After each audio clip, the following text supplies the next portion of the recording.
pivoting a little bit, but not exactly. Yeah. In your white paper, you make the analogy of a CBDC to food stamps. Yeah. Where we could get prohibited from spending them at certain places or potentially get capped on, the amount of money we're able to spend. Yeah. Would you mind elaborating on that?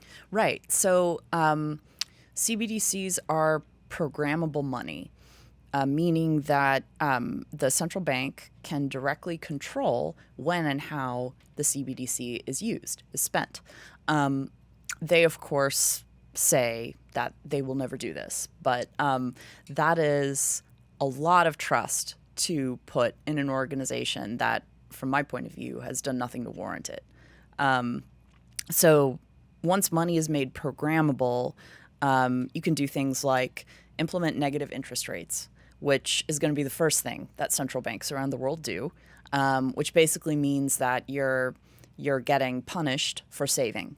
Any money you hold in your bank account there will be deductions at regular intervals, 1%, 2%, 3%, whatever. This is going to be implemented because governments around the world are facing profound sovereign debt crises. Like, their debt to GDP ratios have skyrocketed in recent decades. They're in effect broke. They've been relying on free money, basically zero interest rates, to debt finance the operation of the state. Now that interest rates are rising, we're basically seeing the global carnage worldwide. Like, governments cannot pay for their basic operations.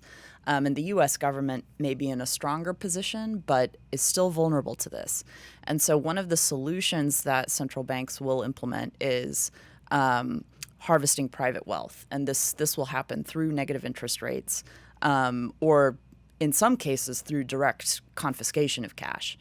Programmable money also enables things like, prohibited like blacklists. If this vendor or service provider is, for whatever reason, on a blacklist, you can't do business with them using a CBDC. Those transactions can simply be prohibited in advance.